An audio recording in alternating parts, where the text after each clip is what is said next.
আসসালামু আলাইকুম রহমতুল্লাহি ওয়াবারাকাতুহ। মুসলিম উম্মাহর ইতিহাস বিশ্বকোষ, প্রথম খণ্ড। মূল মাওলানা মুহাম্মদ ইসমাইল রাইহান, অধ্যাপক, ইতিহাস বিভাগ, জামিয়াতুর রশিদ, করাচি। অনুবাদ রাইহান খয়রুল্লাহ, দাওরা মাদরাসা বাইতুল উলুম, ঢালকানগর, গেন্ডারিয়া, ঢাকা। ইফতা Shaikh Zakaria Islamic research centre, Khilkhet, Dhaka. সাবেক উস্তাদ, জামিয়া দারুল উলুম নুরানিয়া, মধ্য বাড্ডা, ঢাকা। শাইখুল ইসলাম মুফতি তকি উসমানী দামাত বারকাতহুম এর ভূমিকা। দীর্ঘদিন ধরে কেউ যখন আমাকে প্রশ্ন করত উর্দু ভাষায় মুসলমানদের ইতিহাস বিষয়ে সবচেয়ে নির্ভরযোগ্য গ্রন্থ কোনটি, তখন উত্তর দিতে অনেক চিন্তা করতে হতো।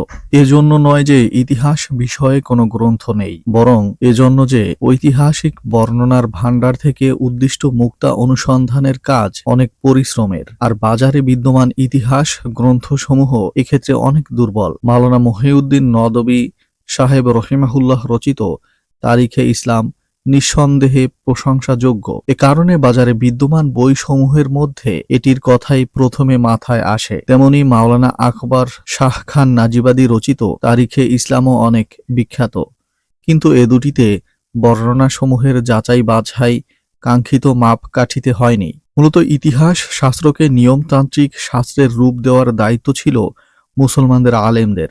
এ বিষয়ে যারা গ্রন্থ রচনা করেছেন তাদের মধ্যে ইমাম মুহাম্মদ বিন জারির তবারি রহিমাহুল্লাহ এর তারিখুল উমাম ওয়াল মুলক পরবর্তীকালের ইতিহাসবিদদের সবচেয়ে বড় উৎস।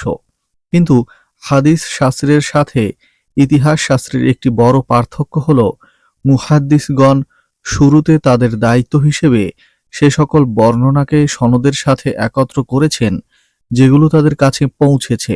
এরপর হাদিস ও সনদ যাচাইকারী আলেমগণ সকল বর্ণনাকে রিওয়ায়াত ও দিরাআতের ভিত্তিতে তথা বর্ণনা ও যুক্তির বিচারে যাচাই বাছাই করে একথা অনেকটাই নির্দিষ্ট করে দিয়েছেন যে এগুলোর মধ্যে কোন হাদিসটি গ্রহণযোগ্য আর কোনটা অগ্রহণযোগ্য। এভাবে হাদিস শাস্ত্র পূর্ণ গবেষণার সাথে সংকলিত হয়েছে, আর এগুলোর সনদের অবস্থা সহজেই জানা যায় মুহাদ্দিসদের বক্তব্য ও রিজাল শাস্ত্রের কিতাবের মাধ্যমে। ইতিহাস শাস্ত্রে এ কাজ অনেকে শুরু করলেও তা পরিপূর্ণভাবে সমাপ্ত করতে পারেননি, যেমন হাফেজ ইবনে কাসির রহিমাহুল্লাহ। ফলে যে সকল বর্ণনা ইতিহাসের শুরুর দিকের কিতাবে এসেছে, বিশেষত তারিখে তবারিতে, পরবর্তীকালের লোকেরা এগুলোর উপরেই পুরোপুরি ভরসা করেছেন। অথচ হাফেজ ইবনে জারির তবারি রহিমাহুল্লাহ তার ইতিহাস গ্রন্থের ভূমিকাতেই অত্যন্ত আমানতের সাথে স্পষ্ট ভাষায় বলে দিয়েছেন, আমার এই কিতাবে এমন কোনো বর্ণনা যদি পাওয়া যায় যা পড়ে পাঠক বিস্ময়কর মনে করে বা অপছন্দ করে, সেটা সঠিক হওয়ার যুক্তি বুঝে না আসার কারণে, তবে বুঝে নিতে হবে এমন বর্ণনা আমাদের বানানো নয়, বরং তা বর্ণনাকারীদের কাছ থেকে আমাদের কাছে এভাবে পৌঁছেছে, আর আমরা সেভাবেই তা উল্লেখ করেছি। এর দ্বারা স্পষ্ট বোঝা যায় ইমাম তবারি রহিমাহুল্লাহ এর মূল উদ্দেশ্য ছিল বর্ণনাসমূহ একত্র করা। এগুলোর মধ্যে কোনটি সঠিক আর কোনটা ভুল তা নির্ণয় করা তার উদ্দেশ্য ছিল না।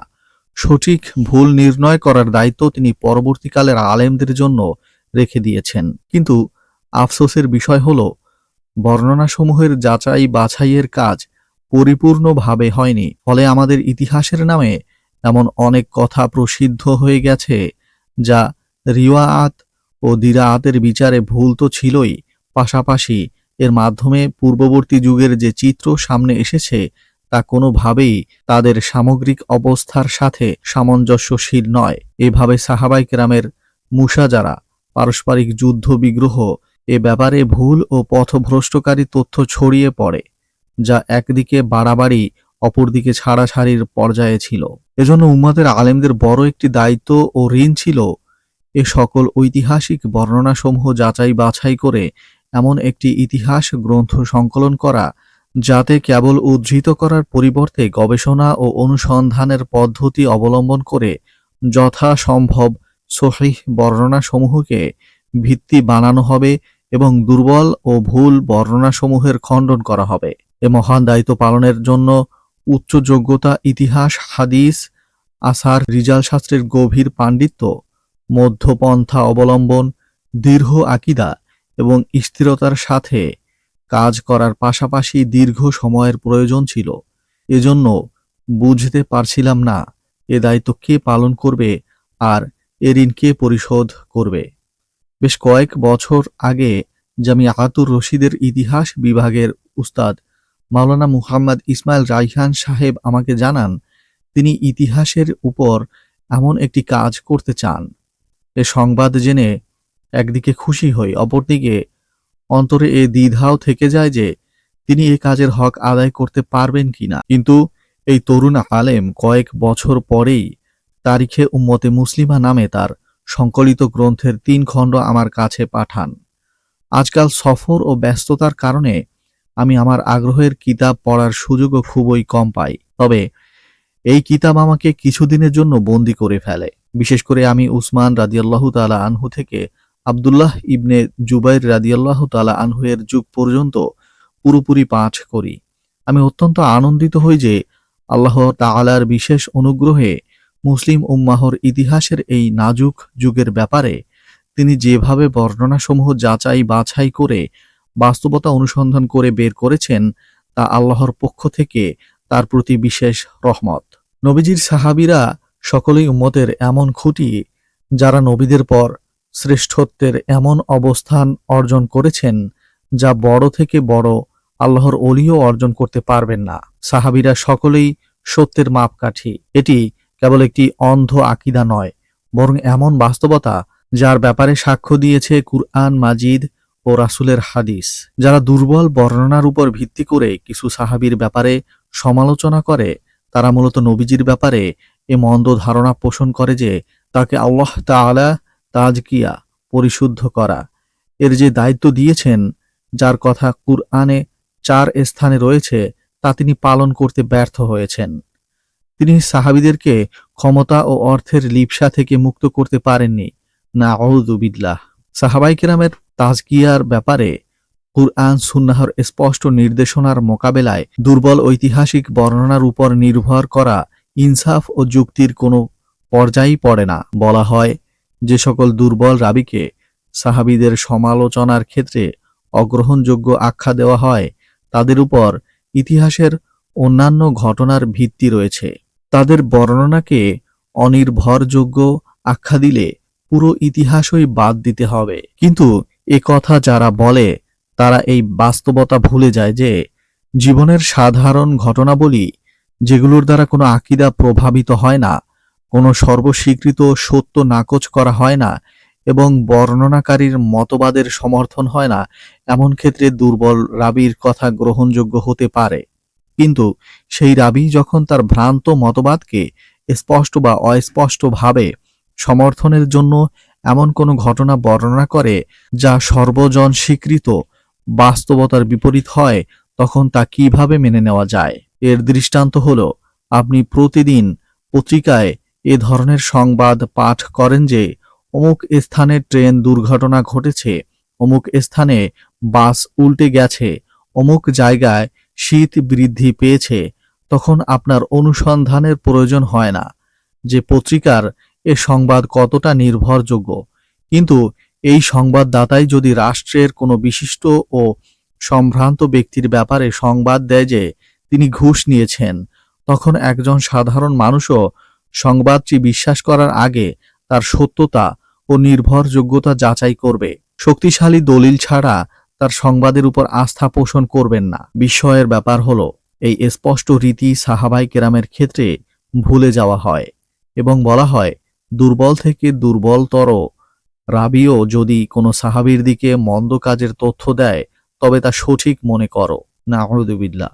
আর এই রাবীর অবস্থা ও মতবাদ যাচাই করা নিষিদ্ধ। মাওলানা মুহাম্মদ ইসমাইল রাইহান সাহেব উল্লিখিত মূলনীতির প্রতি লক্ষ্য রেখে যে গবেষণামূলক রীতিতে প্রথম যুগের ইতিহাস সংকলন করেছেন, তা তার সংস্কারমূলক কীর্তি। এ কাজের জন্য তিনি তথ্য উপাত্ত যাচাই করে সব ধরনের বর্ণনা সূক্ষ্ম দৃষ্টিতে বিচার করে ঘটনা পরম্পরা এত যৌক্তিক বিন্যাসে উপস্থাপন করেছেন যে এতে কোনো শূন্যতা অনুভব হয় না। অন্যান্য ইতিহাসের মতো লেখক এই গ্রন্থ আরম্ভ করেছেন আদম আলাইহিসসালাম ও পূর্ববর্তী নবীগণের আলোচনার মাধ্যমে। এরপর নবীজির সিরাত, খুলাফায়ে রাশিদিন, খেলাফতে বনু উমাইয়া, খেলাফতে বনু আব্বাসের বিবরণ 3 খণ্ডে সংকলন করেছেন। ইতিহাসের বিবরণ ছাড়াও প্রতি যুগের বিশিষ্ট ইলমি ও ধর্মীয় ব্যক্তিত্বের পরিচয় এনেছেন। এতে পাঠক তথ্যের বিশাল ভাণ্ডার অর্জন করতে পারবেন। সাধারণত বাজারে বিদ্যমান ইতিহাস গ্রন্থগুলোতে বাদশাহদের বিবরণ ও যুদ্ধের ঘটনার প্রতি বেশি জোর দেওয়া হয়, কিন্তু সে যুগের অর্থনৈতিক, সামাজিক ও উন্নয়নের অবস্থা এবং সংস্কৃতির বিবরণ গুরুত্বের সাথে বর্ণনা করা হয় না। লেখকের কাছে অনুরোধ থাকবে তিনি যেন এই ইতিহাস গ্রন্থে এদিকেও বিশেষ গুরুত্ব প্রদান করেন। এ গ্রন্থের আরেকটি ভালো দিক হল এর নাম তারিখে ইসলাম। ইসলামের ইতিহাস না রেখে তারিখে উম্মতে মুসলিমা, মুসলিম উম্মাহর ইতিহাস রাখা হয়েছে। তারিখে ইসলাম নাম রাখলে প্রত্যক্ষ বা পরোক্ষভাবে মনে হতে পারে ইতিহাসে যা কিছু বিবৃত হয়েছে তা ইসলামের দাবি অনুযায়ী হয়েছে। ফলে অনেক বাদশাহর অনইসলামিক কার্যকলাপও ইসলামের দিকে সম্পৃক্ত হয়ে যায়। এর বিপরীতে তারিখে উম্মতে মুসলিমা নাম দ্বারা স্পষ্ট হয়ে যায় যে এটি মুসলমানদের ইতিহাস, আর তাদের সকল কাজকে ইসলামের দিকে সম্পৃক্ত করা যাবে না। এই গুরুত্বপূর্ণ সংকলনের কারণে মাওলানা মুহাম্মদ ইসমাইল রাইহান সাহেবকে অন্তর থেকে মোবারকবাদ জানাচ্ছি। তিনি মুসলিম উম্মাহর লাইব্রেরির অনেক বড় একটি শূন্যতা পূরণ করেছেন। আমাদের মতে এ গ্রন্থ এমন যে এর আরবি ইংরেজি অনুবাদ হওয়া উচিত। বর্তমানে এ 3 খণ্ড বাজারে এসেছে। লেখক পরবর্তী অংশ রচনার কাজ চালিয়ে যাচ্ছেন। আমরা দোয়া করি আল্লাহ তাআলা যেন তার কলমে বর্তমান যুগের এই মহান কীর্তি সম্পন্ন করার তৌফিক দান করেন। আমিন। মুহাম্মদ তকি উসমানী।